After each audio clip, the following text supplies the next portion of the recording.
नमस्कार, मैं बीनू जायसवाल। मेरे चैनल करी सॉस में आपका स्वागत है। तो आज है गणेश चतुर्थी और मैं बना रही हूँ गणेश चतुर्थी भोग प्रसाद। तो मैंने आपके लिए ये छोटा सा ब्लॉग बना लिया है। तो चलिए कैसे बनाते हैं भोग प्रसाद, उसी की रेसिपी आपको बताती रहूँगी। तो यहाँ पर मैंने लिया है शकरकंदी या गंजी जिसे कहते हैं, और इसे अच्छी तरह से धुल लेंगे हम, क्योंकि इस पर बहुत सारी धूल मिट्टी लगी होती है और ये होता भी तो मिट्टी के अंदर ही है। तो इस नाते से भिगो लिया था मैंने, और साफ़ पानी से कई बार धुलने के बाद ये तैयार हो गया है उबालने के लिए। तब यहाँ पर हम पानी चढ़ा देंगे और इसमें डाल देंगे हम शकरकंदी को। तो ये है उबल जाएगी अच्छी तरह से। तो फुल फ्लेम पे रखेंगे ढक्कन लगा करके। हम शकरकंदी को उबाल के भी चढ़ाते हैं और कच्चा भी चढ़ाते हैं। तो 4 शकरकंदी को मैंने रख लिया है साइड में कच्चा। और ये गाजर है काली वाली, इसका भी प्रसाद मैं बनाती हूँ। तो इसको भी मैंने अच्छी तरह से धुल लिया है, इसकी धूल मिट्टी भी साफ़ कर ली है। और गाजरों को हम पतला पतला कट करेंगे। तो इस रेसिपी को आप ऐसे भी बना सकते हैं जब आपको भोग प्रसाद नहीं भी बनानी हो, क्योंकि ये गाजर की रेसिपी बहुत ही हेल्दी होती है और जिन्हें खून की कमी हो उनके लिए बहुत ही फ़ायदेमंद होती है। तो ये गाजर को हम इस तरह से पतला पतला कट करेंगे और गुड़ में पकाएंगे। तो इसे आप खाइए जाड़े भर, तो आपको अगर एनीमिया है तो वो भी अच्छी तरह से दूर हो जाएगा। और ये जो है गाजर की रेसिपी मैं आपको बताती हूँ। तो चलिए सारे गाजर को हम पहले फटाफट से कट कर लेते हैं, उसके बाद मैं बनाऊँगी इसकी रेसिपी जो आपके साथ शेयर कर रही हूँ।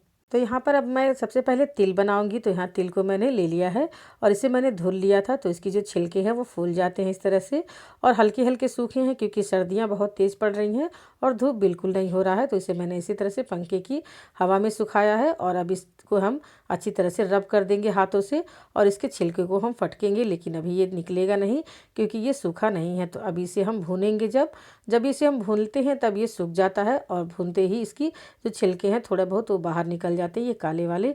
तो इस तरह से चलिए अभी हम गैस चलाते हैं और फटाफट से इसे हम भून लेते हैं। तो इसे हम भूनते हुए भी आपको दिखाते हैं कि इसे कैसे भुना जाएगा। तो इसके बाद हम थोड़ा सा तिल कच्चा निकालेंगे, क्योंकि हमें कच्चा प्रसाद भी चढ़ाना होता है तिल का। तो मैं बताऊंगी कि मेरे यहाँ कैसे ट्रेडिशन है जो हम प्रसाद बनाते हैं। उससे पहले हम तिल को भून लेते हैं। यहाँ पर तिल को हम कढ़ाई में डाल देते हैं और लो टू मीडियम फ्लेम पे इसे भूनेंगे। तो जब ये देखिए पानी सूख रहा है तो ये भाप बन करके उड़ जाता है पानी इसमें से, और तिल हमारे बहुत अच्छी तरह से भून करके तैयार हो जाते हैं। तो तिल को हम इस तरह से हाथों से रब करेंगे तो बहुत जल्दी से टूट जाते हैं और तिल हमारा भून करके भी तैयार हो जाता है।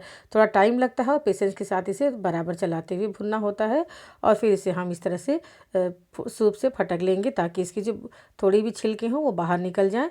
और तिल हमारा बिल्कुल साफ़ हो गया है। अब कढ़ाई रखा है मैंने और थोड़ा सा पानी डाल करके मैंने यहाँ 3 गुड़ रखा है, क्योंकि 500 ग्राम तिल है।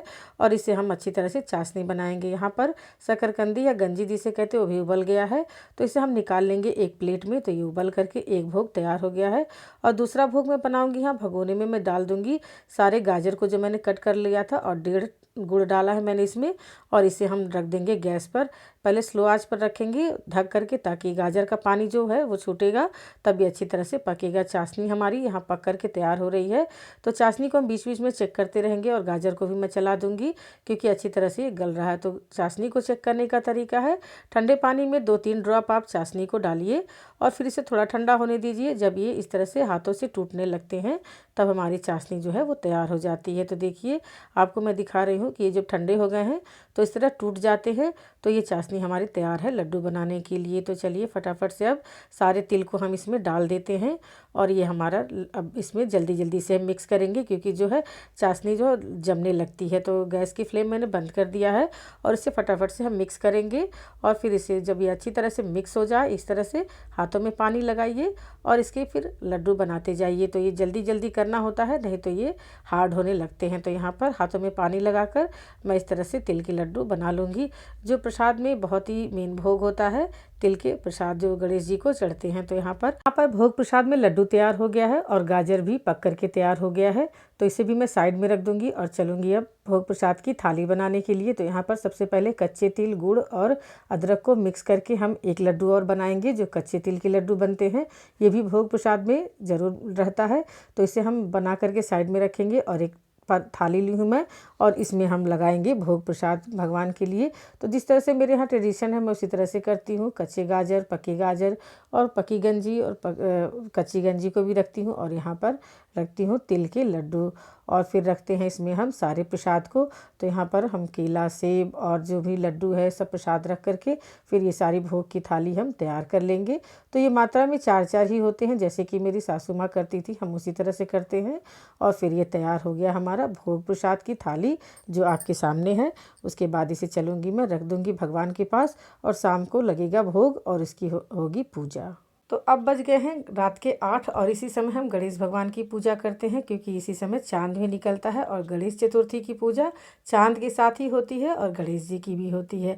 तो यहाँ पर मैं छत पे आ गई हूँ और मैं यहाँ पर चांद को अर्घ दी हूँ और अर्घ देकर आरती कर लूँगी। और इस तरह से मेरी पूजा संपन्न हो जाती है। आपको ब्लॉग कैसा लगा कमेंट सेक्शन में ज़रूर बताइएगा। पसंद आए तो चैनल को लाइक सब्सक्राइब करिएगा, बेल आइकन ज़रूर दबाइएगा।